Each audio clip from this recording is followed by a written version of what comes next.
Welcome to the Polgar Chess University. In this 40th lesson in the series, I'd like to talk about something very common and important, especially for players that are starting out. One of the big dilemmas is when to go ahead and start a combination or capture pieces and let your own pieces capture.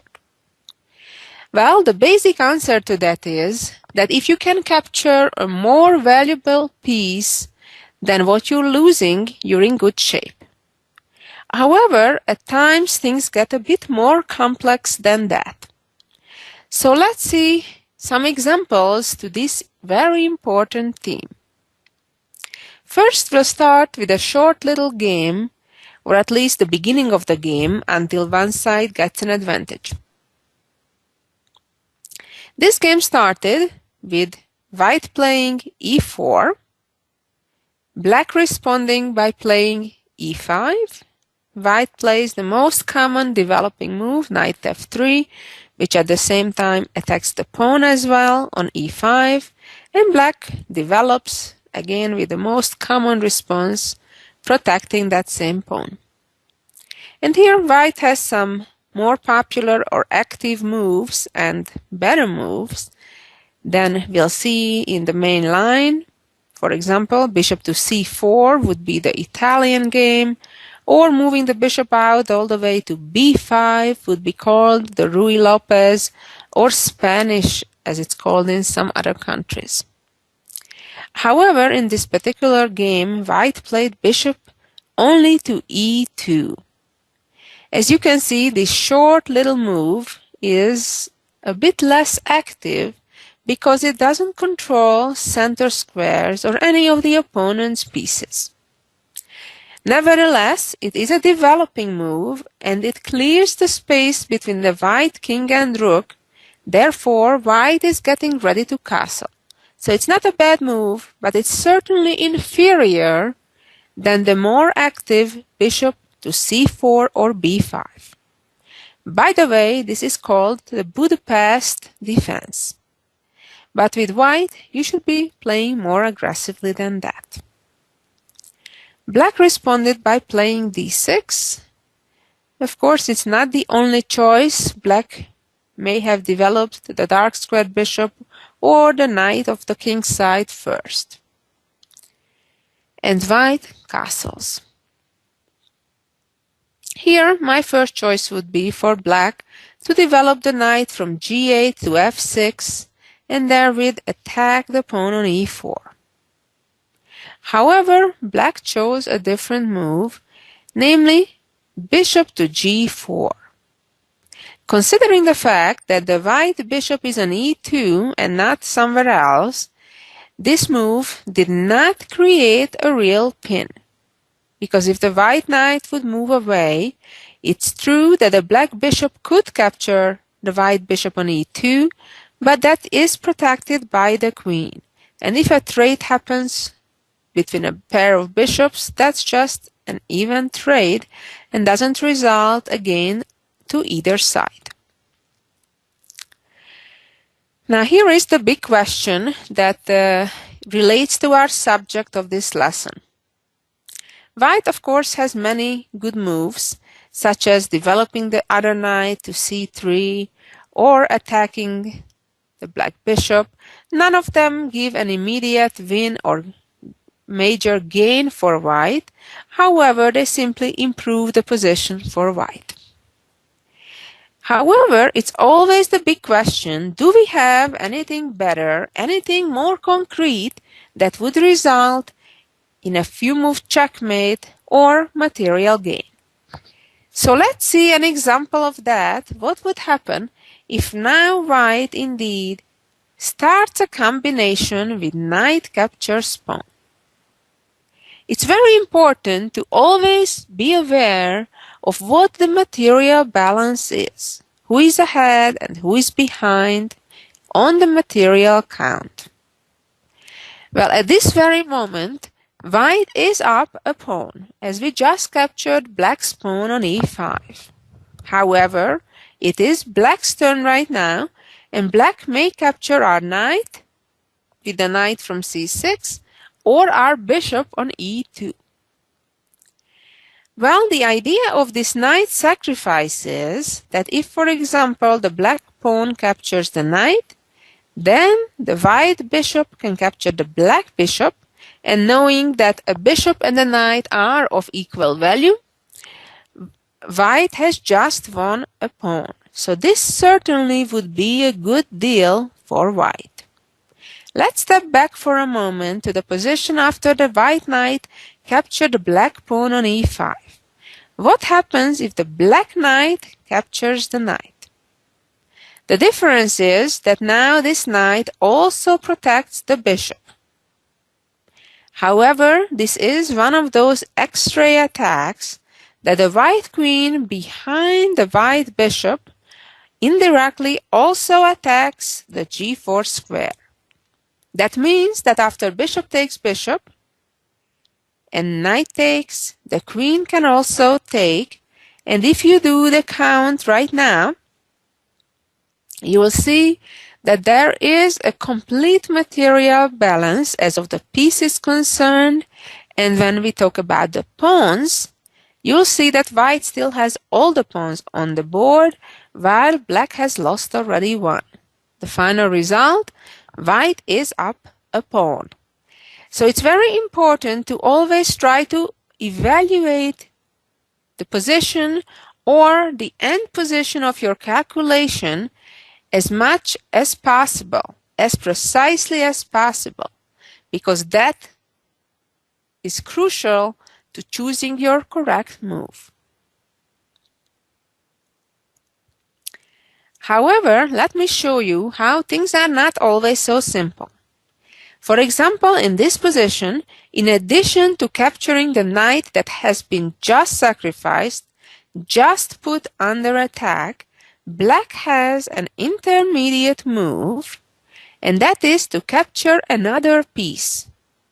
Not only that black captured another white important piece, but also at the same time attacked our most valuable piece, our queen. Now, if white captures that black bishop, black can capture our knight with either the pawn or the knight. And now, if you look carefully, you'll notice that black has an extra knight, while white only has an extra pawn. And as we know, that will result in a +2 gain for black, right? Because the value of the knight is 3 points. The value of each pawn is 1 point, and therefore the difference between the knight and the pawn is to black's favor 2 extra points. But what happens if after bishop takes bishop in this position, white gets super tricky and instead captures knight takes knight? It's true that now the white queen is under attack, but so is black's. The material balance in this very moment is an extra pawn for white. That means that if right now black chooses pawn take knight, white will choose queen takes bishop, and white maintains the extra pawn. So let's see what happens after bishop takes the queen. Obviously, now the knight must take the queen, otherwise black will have a huge material advantage. So knight captured on d8. Okay, so right now it's still even number of pieces or material except one extra pawn for white. Therefore, if right now the black rook would choose to capture that knight, the white rook would capture the black bishop, keeping white's extra pawn. But here is the trick, that the black bishop is able to move away, not giving black the time of simply move the knight away from the attack, because at the same time the bishop is attacking the rook. Now there are two options. One is that if white would still capture that pawn and giving up the rook and then capturing the black bishop.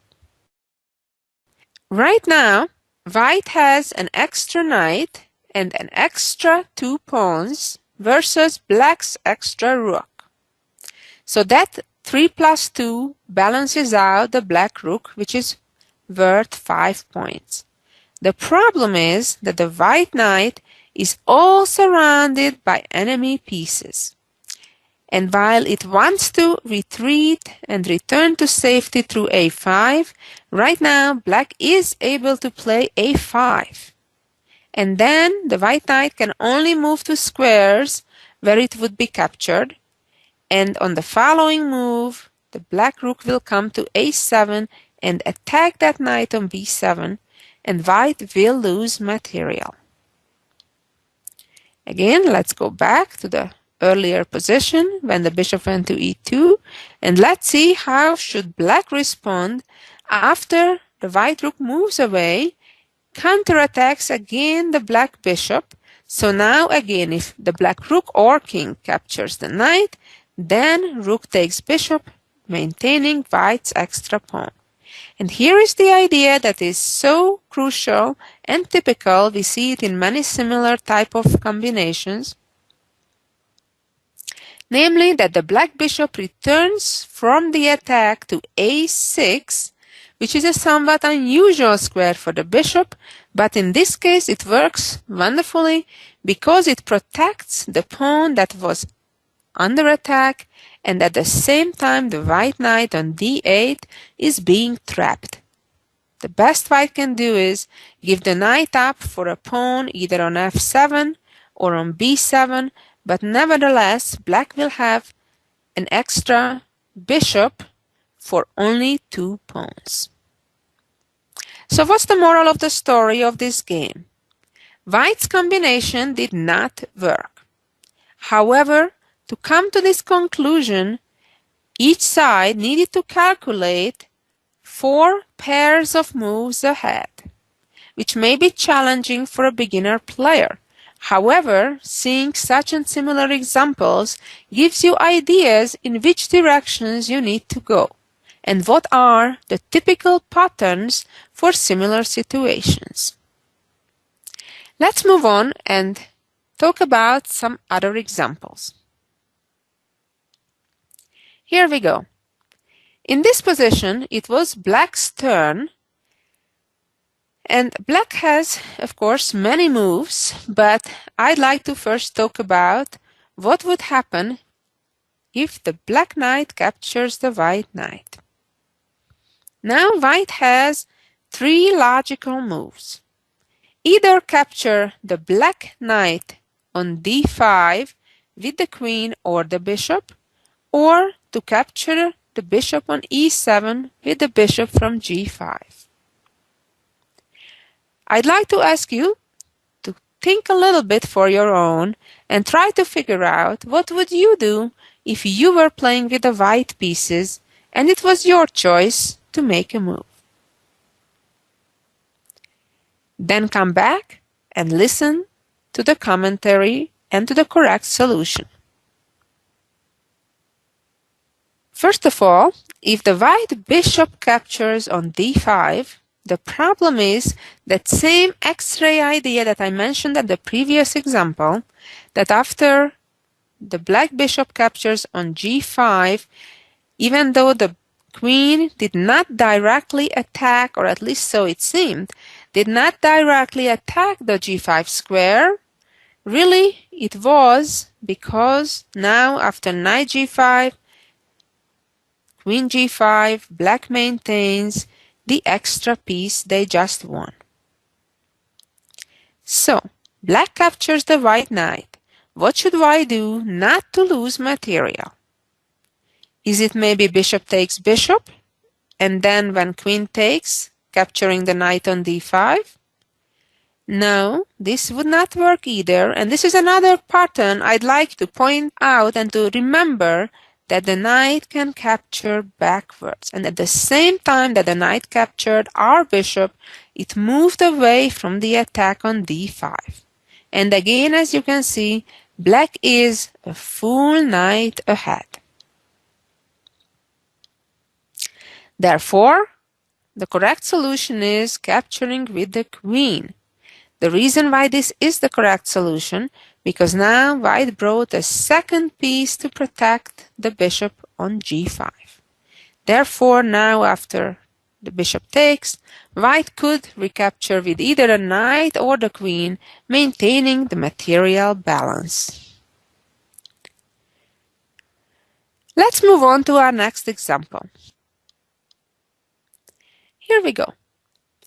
In this position, white has just moved his knight to d4, threatening at the knight on c6.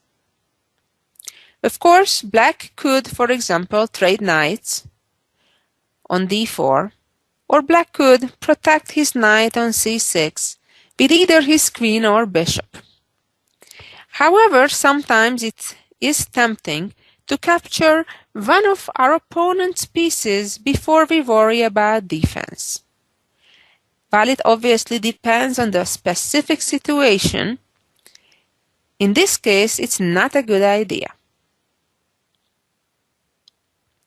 Let's see why knight captures bishop would be a mistake in this particular position.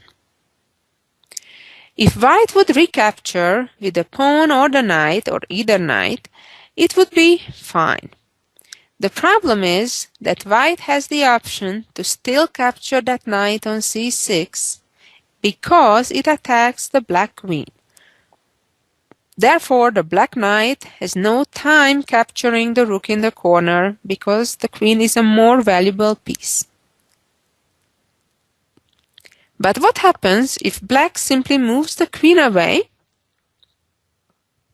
in hopes that if right now white captures the black knight on b3, black will also capture the white knight on c6. Then everything would be still under control. The problem really is that white has a second intermediate move. We call intermediate moves situations when we don't play the obvious. Let's say your opponent captured our bishop and we don't recapture, but capture something else or give a check. Just like in this case. White can move away the knight with a check, and by capturing the bishop. That means the black knight is stuck again. It does not have the time to capture our rook in the corner because the black king is in a check. Therefore, obviously the black king can move out of the check, which would be a mistake, or black has to capture the knight on e7 that was giving a check. And now white could simply capture the knight with either the knight or the pawn, and as you can see, all of a sudden, white has gained a knight. I suggest, after you finish listening to this lesson, you go back and try to listen to it again so you observe the patterns better, because these are very, very important calculation exercises. Let's move on to our next example, where it is black's turn. And I only want to focus in this position what happens if black bravely captures the pawn on e4. These are very important type of decisions when you play a practical game. Can I capture the pawn, or is it a trap?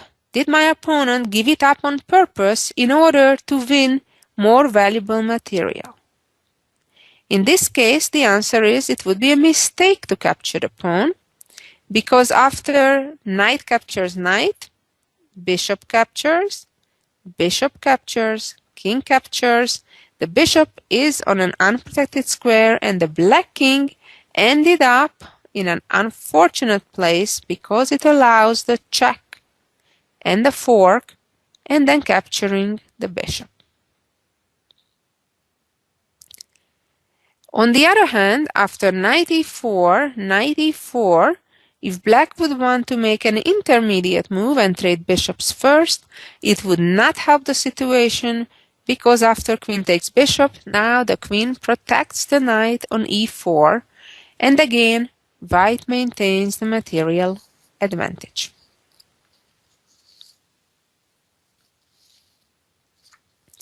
Let's move on to some simpler examples. In this position, it's black's turn, and black has two options, either to capture the bishop on c6 or to capture the other bishop on b2.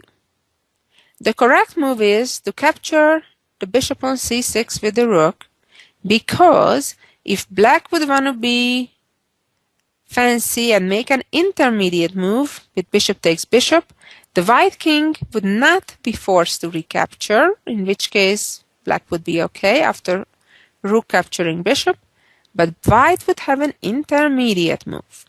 And after bishop takes rook, now not bishop takes rook on c8, in which case white would lose the knight on f4, but recapture on c1, and now white has a bishop and knight, which is 3 plus 3 points equaling 6, versus only a rook. Therefore, white is a point ahead. This is a good example. When you don't always look for fancy moves or combinations, the simple move works best. In our next example, the white bishop seems to be in a pin. Let's see the difference between the white bishop capturing the pawn on c5 or the bishop on g7. If white would make the mistake of capturing the pawn on c5, that would result losing material, because rook takes rook, bishop takes rook, and after bishop takes back, black won a bishop and lost only a pawn. On the other hand, after bishop takes g7, rook takes, bishop takes, king takes, now we have even balance. In fact, after the next move, rook e5, attacking black's pawn on c5, black is the one losing a pawn. Therefore, after the starting position, bishop takes bishop, black's best choice is to recapture with an approximately even position, or at least black is not losing material. Let's move on. In our next position, it is white's turn.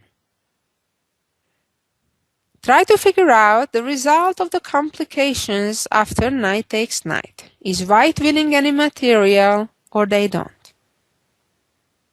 And the answer to that question is white indeed is winning material, even though black can try to make an intermediate move, and now if king takes bishop, knight takes knight, even, but again knight takes, attacks the rook, and after rook moves to d8, simply king g2, knight captures, rook captures knight on d7, knight f3, and white again won a piece. Let's move to the next example. Here we go. In this position, white has an extra pawn, but there is not that much material left on the board, and there are many situations when an extra pawn in an endgame with still rooks also on the board are not enough to win the game, and the game often ends in a draw. In this case, white can do better. The big question is, should white capture the black queen or should white capture the black rook? Capturing the black queen would be an outright blunder, because that would allow rook takes with a check, and then capturing the queen. Certainly not something to do, as now black is a rook ahead. On the other hand, it is safe to capture the rook. Now if the rook captures rook, then the rook on f8 no longer protects the queen, and white just will capture the black queen. On the other hand, after queen takes, rook takes rook, check, king h7, rook f7, wins an additional pawn, and eventually the game.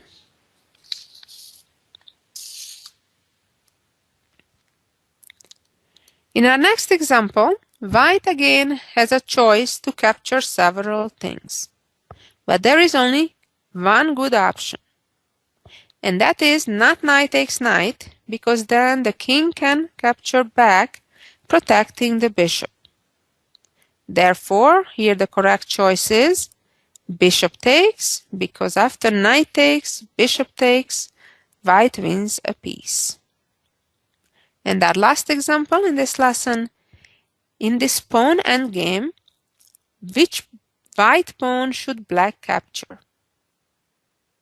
Again, it's an example, choose the simple one. Pawn takes pawn.